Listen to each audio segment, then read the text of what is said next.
ఫిబ్రవరి 14న జరిగే అధిక జన మహాసంకల్ప సభకు లక్షలాదిగా తరలిరండి. స్థలం Bible mission grounds, Nagarjuna university ఎదురుగా, గుంటూరు.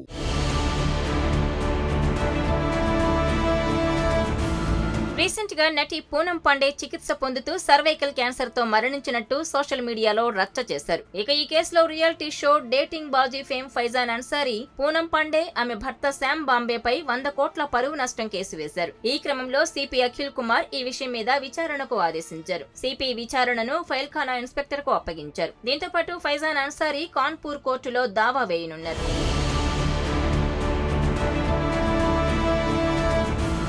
పూనం పాండే దేశ ప్రజల మనోభావాలను దెబ్బతీసిందన్నారు ఫైజాన్. పూనం పాండే మరణ వార్త రోజంతా చర్చనీయాంశంగా మారింది. అయితే ఒక రోజు తర్వాత ఆమె సజీవంగా ఉందని, ఆమె మరణ వార్త నకిలీదని మరొక న్యూస్ వచ్చింది. పూనం చనిపోయిందని ఆమె మేనేజర్ సోషల్ మీడియాలో పోస్ట్ చేశారు. ఈ సమాచారం మోడల్ అధికారిక ఇన్స్టాగ్రామ్ హ్యాండిల్ నుంచి పోస్ట్ చేయడంతో అది నిజమే అని అందరూ అనుకున్నారు. ఆమె యూపీలోని కాన్పూర్ నివాసి అని కూడా ప్రచారం జరిగింది. కానీ నిజానికి ఆమె ముంబైలో పుట్టి అక్కడే చదువుకున్నారు. ఆమె తల్లిదండ్రులు కూడా ముంబై వాసులే. ఇక కొంతకాలం క్రితం ముంబైలో ఉర్ఫీ జావేద్ పై ఎఫ్ఐఆర్ నమోదు చేసిన ఫైజాన్ అన్సారీనే ఇప్పుడు పూనం పాండే మీద పరువు నష్టం దావా వేయడం ఆశ్చర్యం. తప్పుడు పబ్లిక్ అటెన్షన్ కోసం పూనం పాండే ఇలాంటి పని చేస్తూనే ఉందని ఆయన అన్నారు. భారత్ ప్రపంచ కప్ గెలిస్తే బట్టలు విప్పి మైదానంలోకి పరిగెత్తుతానని ఆమె కొంతకాలం క్రితం ప్రకటన ఇచ్చింది. పబ్లిక్ గా ఒకరి జీవితంతో ఆడుకోవడం లేదా ఒకరి భావాలతో ఆడుకోవడం తప్పు. ఈ విషయంలో ఆమెకు బుద్ధి చెప్పాలనే నేను కాన్పూర్ వచ్చానన్నారు ఫైజాన్.